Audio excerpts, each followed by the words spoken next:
tous, alors aujourd'hui on se retrouve pour une nouvelle vidéo. Alors j'ai commencé à préparer le terrain pour les échalotes, les oignons, les ails et les petits pois. Alors là je suis dans le tracteur, j'avais des grosses pierres enlevées, j'en ai enlevé à la main. Et j'avais besoin du tracteur avec le chargeur parce qu'il y en avait des assez mastoc. Alors du coup je disais, on a préparé le terrain, alors j'ai déjà labouré un petit peu, alors j'ai cassé un versoir de la charrue, alors je vous montrerai après.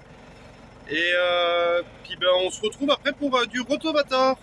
Alors on va enlever les pierres là tranquillement.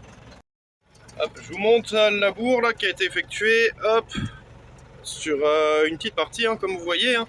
C'est pas très grand parce que le champ fait tout ça, vous savez, c'est la parcelle de maraîchage de l'année dernière.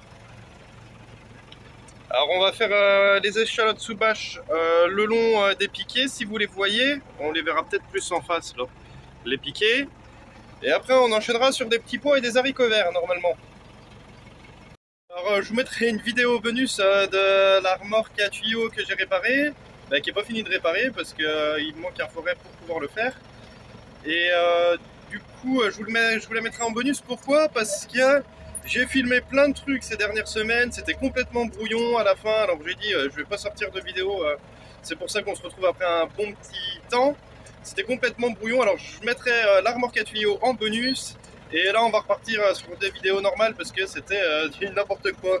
J'ai filmé un peu tout et n'importe quoi, puis je savais pas comment les mettre dans une vidéo, alors j'ai dit hop on va mettre ça en vidéo brouillon. Et voilà, la deuxième grosse pierre, là, on va aller l'emmener à côté de la première. Alors vous allez voir, la première a été vachement mastoc.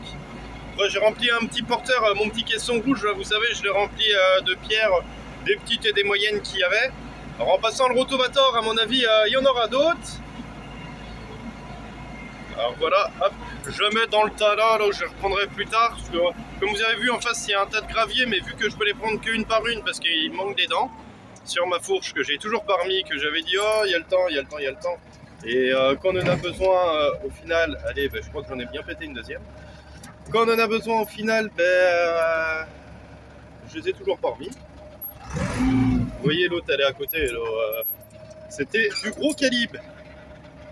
Du coup pendant qu'on est là, il y a quelques petites nouveautés sur le Ford Newland. Alors je vais vous les montrer. Voilà les nouveautés. Alors on a rajouté 2 phares à LED devant. Et un deuxième gyrophare en haut. Alors voilà. Je vous mettrai peut-être tout à l'heure aussi en bonus le petit montage des gyrophares que j'ai filmé, parce que j'avais complètement oublié. Et si vous voulez voir le test d'éclairage, ce sera sur TikTok. Alors je vous mets le lien en bas qui s'affiche. Et vous pourrez aller voir le test d'éclairage.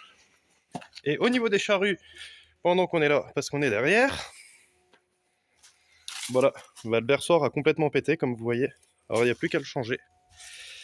Et du coup, vu qu'on est samedi, ce sera pour lundi. Allez hop, comme vous avez vu, l'autre est déjà attelé.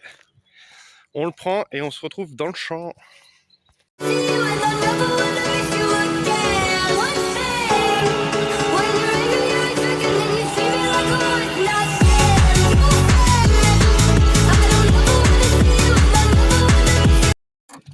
Bon voilà la taille, alors j'ai fait que 3 passages. Sachant qu'après, comme vous pouvez voir, il y a des crevasses, mais c'est pas tellement grave parce que une crevasse correspond à une planche en général.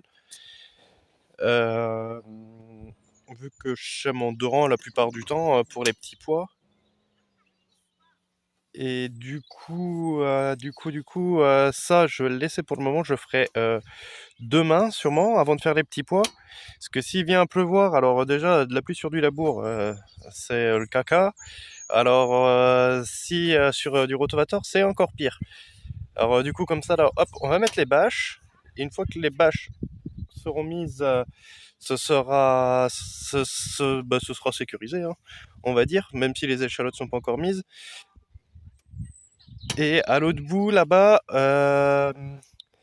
j'ai passé un coup de rotavator parce que je vais sûrement y remettre d'autres artichauts à la suite de ce que j'avais déjà fait l'année dernière, comme j'avais dit. Du coup, j'ai passé un coup de rotavator quand même parce que vu que je les plante à pied, il n'y a pas besoin d'y aller en tracteur, alors c'est pas très grave. Voilà. Comme j'avais prévu, il a plu un peu. Du coup, c'est humide. Encore heureux que j'ai pas passé le rotavator partout. Là ça le fait, alors du coup j'ai fait avec ma buteuse, j'ai enlevé le socle du milieu pour faire des espèces de raies pour y mettre la bâche. Alors je vais vous montrer ce que ça donne. Ça donne ça, alors il y a 2 raies de chaque côté. Je vais y mettre ma bâche parce que je suis pas équipé de dérouleuse à bâche, alors je verrai pour essayer de la modifier. Et faire l'arrêt, bon, je verrai comment je fais ça. Mais de la modifier pour qu'elle puisse faire des rouleuses aussi de bâche. Alors là, je vais déplier ma bâche, tranquillos, je la mets, puis je vous reprends. Bon, et voilà pour notre première bâche. Elle est mise. Du coup, moi je vais continuer un peu plus loin parce que j'en aurai une autre au moins à mettre, voire 2. Du coup, je vais continuer un peu plus loin, puis après on va se retrouver pour le perçage des trous pour mettre les échalotes. Alors elle est à peu près bien tendue. Voilà.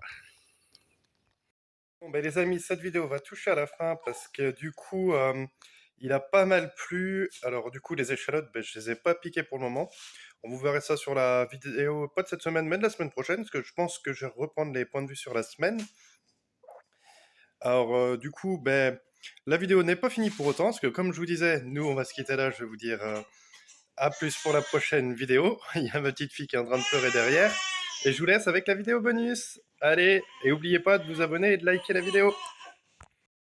Comme vous pouvez le voir, c'est un peu le bordel là. Parce que vu qu'il n'y a plus d'attelage, je l'ai sanglé, mais c'est le bordel. Allez, on se retrouve au village. Bon, nous voilà arrivés au village là. Je la dépose dans un champ à côté. Bon, la taille est là. Hein. Vous voyez bien que l'attelage là, il a complètement coupé, c'est vrillé. Hein. Là aussi, je sais pas si vous voyez, il est là. Puis le bout de l'attelage, quoi, il est là. Hein. Il a coupé. Hein. Après, c'est une remorque d'irrigation qui est là depuis au moins mon grand-père. Alors, ça m'étonne pas que voilà, ce soit de manger. Alors, on va refaire tout ça en espérant qu'elle tienne encore un peu. Le temps de la changer ou d'en refaire une autre. Alors, je vais vider tous les tuyaux là à côté dans le champ. Puis après, à la main, c'est léger. Alors, j'emmènerai là-bas dans le bâtiment après pour la ressouder. Voilà. Bon allez hop, on se retrouve sur la remorque à tuyaux. On va attaquer ça du coup. On va ressouder un attelage.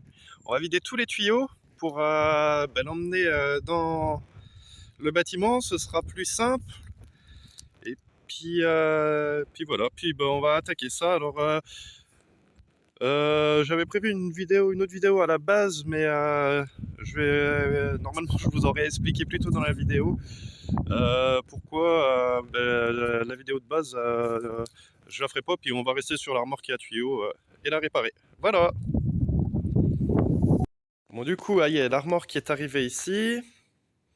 Du coup, il y a des ronces à traîner partout, faudrait que je nettoie, parce que depuis que j'ai plus d'animaux, je me sers plus du couloir, et puis les ronces commencent à partir dessus. Alors.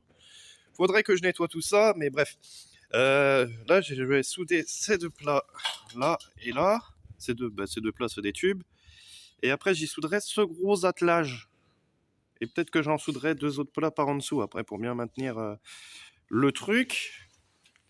Qu'est-ce qu'on va ressouder d'autre? On a une barre comme ça à ressouder de l'autre côté. Et j'ai vu aussi qu'au niveau d'ici, là, c'était dessoudé. Alors, on va ressouder là aussi. Une fois que tout ça sera fait, je pense qu'on l'attellera peut-être. Et ou je lui changerai les pneus avant. Non, je lui changerai les 2 pneus qui sont usés de chaque côté. Je pense qu'ils sont crevés, alors je vais pas m'embêter à les regonfler. Ou j'essayerai quand même de les regonfler, on verra. Je l'attellerai, je l'emmènerai là-bas, puis on essayera de regonfler, voir si ça dégonfle ou pas. Si ça dégonfle, je les changerai du coup. Alors c'est 4 petits boulons qu'il y a sur les côtés. Alors des jantes comme ça, je dois en avoir. Des pneus, parce que celle-là, elle est un peu pliée sur le côté. C'est peut-être bien pour ça d'ailleurs qu'elle dégonfle. Celle-là, je la changerai. Mais l'autre, j'essayerai de la regonfler. Et on verra bien. Alors, je vais souder, puis je vous reprends après, parce que je sais pas ce que ça donne, les soudures à la caméra. Alors, si ça pourrait être dangereux, alors je soude, et puis je vous reprends après. Bon, du coup, c'est bon. L'attelage est soudé, comme vous pouvez le voir. Alors, c'est pas de la soudure de compétition, hein. Comme vous pouvez le voir. Je suis pas fier de mes soudures hein, sur ce coup-là. J'en ai fait des meilleures. Alors, ben, on a soudé un attelage. Bon, ben, il est de travers, hein, parce que il y a une barre qui était de travers. Je me suis dit, est-ce que je la remets droite? Le problème, c'est que je pense qu'elle aurait coupé. Et pour le moment, vu que ça tient, après, je pense qu'on va en refaire une. Hein. Et j'ai refait mes soudures ici, là aussi. Alors ici, là, je suis plutôt fier de mes soudures. Elles sont plutôt belles. Alors, j'ai ressoudé un plat et un autre plat par-dessus. Et j'ai ressoudé la barre aussi, là-bas.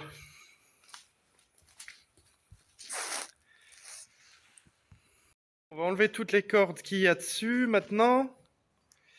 Et puis bon, on va l'atteler, puis on va voir si ça tient. Si ça lâche, ça lâche. J'ai un autre attelage qui serait mieux, en fin de compte, après réflexion. Ben, si ça lâche, ça lâchera. Si ça tient, ça tient. On verra bien. Allez, c'est reparti. Bon, ben, nous voilà après le test qui n'a pas été concluant. Parce que vous allez peut-être pas le voir, mais cette soudure-là, elle a lâché, là. Ah ben si, là, on le voit bien, là. Celle-là, elle a lâché aussi. J'avais meulé pourtant tous les côtés, tout. Ça a lâché de ce côté. Alors, bah, du coup, ça va pas tarder à lâcher de l'autre côté, même si l'autre côté était bien soudé. J'ai pu le ramener néanmoins parce que ben, ces ailettes là, elles sont super bien soudées quand même, que j'avais mis en renfort. Mais comme je vous l'avais dit, j'étais pas fier de mes soudures du tout. Du tout. Alors, ce que je vais faire, je vais y percer des trous partout et j'y mettrai des boulons avec tige filetée. Je ressouderai pour maintenir le truc, même au milieu là. Et je pense qu'on aura quelque chose de bien plus commode. Parce que ça, j'ai mis. Ah, ou c'est ça qui a tenu, je sais pas. On aura quelque chose de bien mieux. Parce qu'avec ces postes-là, je suis pas fan. Je préfère les postes MIG, moi. Parce que j'avais appris à souder sur ça à l'époque. Sinon, tout le reste a bien tenu. Hein. Bon, après, là, il n'y a pas de tuyau, je peux pas vous le dire. Mais la soudure que j'y avais fait ici, NIF, elle a pas bougé du tout. Ça a pas du tout bougé. Voilà. Puis bah, il restera plus que les pneus à y changer parce que pour l'essai là-bas j'avais juste regonflé, il se regonfle mais il se dégonfle aussi vite, mais pour l'essai c'était suffisant. Alors quand tout ça sera refait, j'y passerai vite fait dessus lors d'une prochaine vidéo. Voilà.